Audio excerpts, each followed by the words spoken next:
Here we are, about to take off. There's Peter and Richard.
Number 6.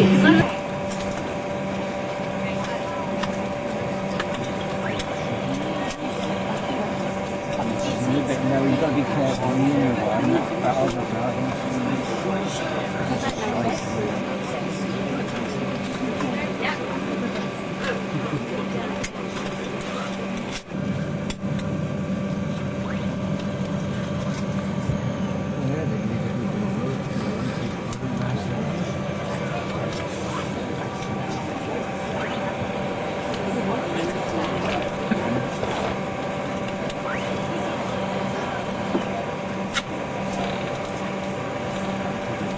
Captain Henderson on the flight deck today.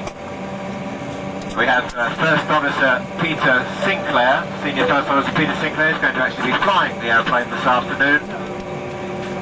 And along with Terry and Peter, we have Senior Engineering Officer Alex Jones. In charge of the cabin crew today, we have Cabin Service Director Stan Coughlin. And working alongside Stan,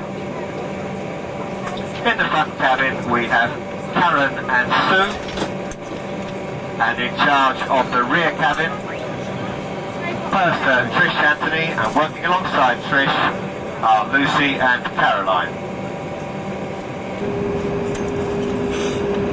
You may notice in the cabin, whilst the reheat system is running, a slightly oily smell. This is perfectly normal. It's not the oil I'm worried about. You will also notice that after takeoff, about a minute from starting the takeoff run, the cabin will appear to go very quiet. This is because the reheat system has been switched off. We'll only leave it running for about a minute today. And at the same time as the reheat system is switched off, a considerable reduction will be made in engine thrust. The other thing that you will notice, apart from the considerable change in the noise level, is the fact that there's quite a nose-down pitching motion that takes place as the thrust is reduced. However, you are very likely just to be pinned to the back of your seats with rather soppy grins on your faces, so you might not notice any of this, but if you do, please be assured that it is perfectly normal for every Concorde takeoff.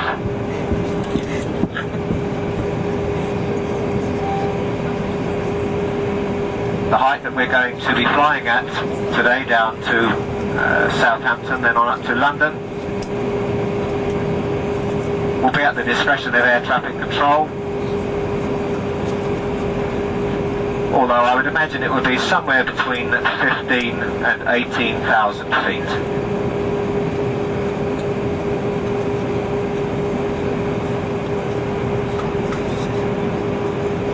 During our supersonic flights, one of which we've carried out earlier on during the day,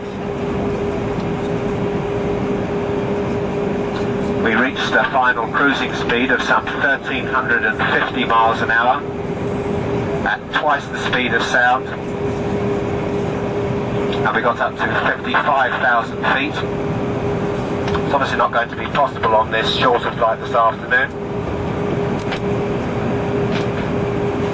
The ability of this aircraft to maintain tremendously high speed for long lengths of time is what enables us to cross the Atlantic on what is our regular work pattern, going from London's Heathrow to New York's Kennedy Airport. And the ability to maintain very high speed gets us across the Atlantic in normally around about 3 hours and 25 minutes. And on the way back from Kennedy to Heathrow, with the prevailing tailwind across the Atlantic, we normally have a flight time of around about 3 hours and 50. However, in February of 1996, one of the British Airways fleet of Concorde aircraft broke its own transatlantic record and managed the crossing from New York to London Heathrow in a quite breathtaking 2 hours and 52 minutes.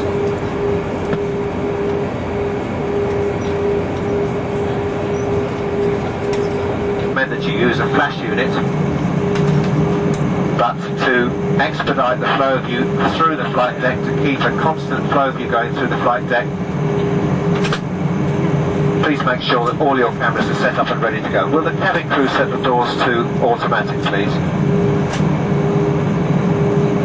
In particular, if you could make sure that you have flash units attached if they need attaching. It shows details of escape routes, oxygen mask and life jackets.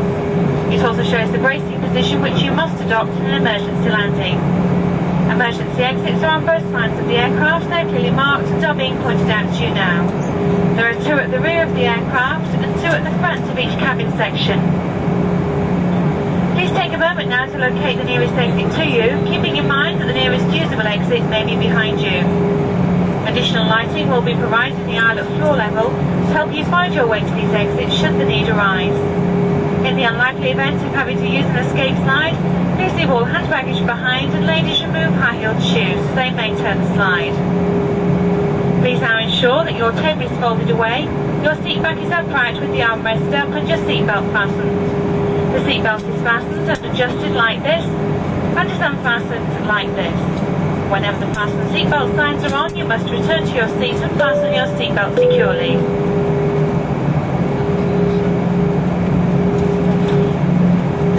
If the cabin air supply will be provided. Masks like this will appear automatically. Stay in your seat and pull a mask towards you. This will open your options supply. Place the mask over your mouth and nose like this and breathe normally, adjusting the band to secure it. Do make sure that your own mask is fitted before helping anyone else. Your life jacket is stowed underneath your seat. In the event of a landing on water, remove the life jacket from its container and pull it over your head. Pass the tapes around your waist and tie them securely in a double bow at the side. To inflate, pull the red tiger shut. If necessary, the air may be topped up by using this mouthpiece. There is a whistle here for attracting attention. Do not inflate your life jackets until you're outside the aircraft. We will supply life cots for babies and life jackets for infants. Please take notice of the fasten seatbelts and no smoking signs, and we'd like to remind you that this is a no smoking flight and smoking is not permitted at any time. Thank you for your cooperation. Set the safety card now, and remember that portable electronic equipment such as games, computing and word processing equipment may interfere with aircraft systems and must be switched off during takeoff and landing. And it's busy with flight deck visits. Just to let you know where we are, we're just north of Southampton, way on our right hand side. In fact, we don't actually see the airfield in Eastleigh, and of course the famous historic airfield from there. The very first Spitfire flew back in 1936. Eastleigh Airfield on our right hand side, and we're just coming up over Winchester, over the city of Winchester, having passed Salisbury, another cathedral city of course, a few minutes ago.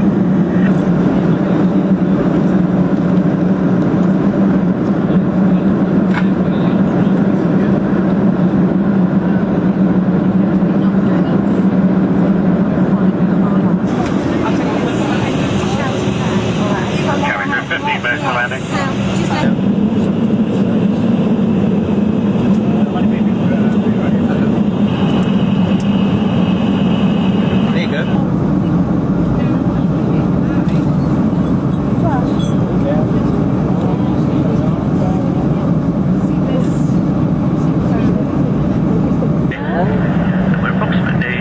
A few miles away from Weybridge, which of course is where part of Concorde was built, and also where there's now a wonderful museum at the old Brooklands racetrack site.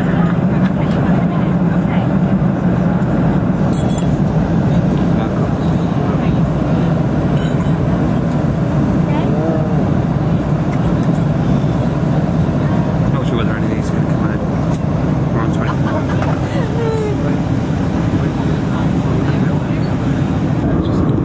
Clouds down.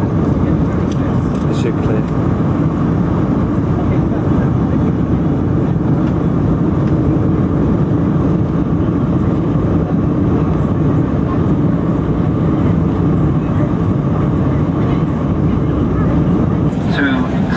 Right, the most northerly of the two westerly runways. We're 3 miles from the end of the runway. The aircraft's fully in its landing configuration with its nose fully down, the undercarriage is down, and we're currently passing through 1,000 feet, and our constant rate of descent between here and the end of the runway will be 900 feet a minute, giving us a landing time of about 1 minute. It just leaves me to say that it's on behalf of Captain Terry Henderson and all the crew and Thornton Travel, it's been our pleasure to look after you this afternoon. We hope that you've enjoyed this relatively short flight on the world's most spectacular of aircraft, and we hope to see you all in the not too distant future. Have a safe onward journey, and bye bye to you all.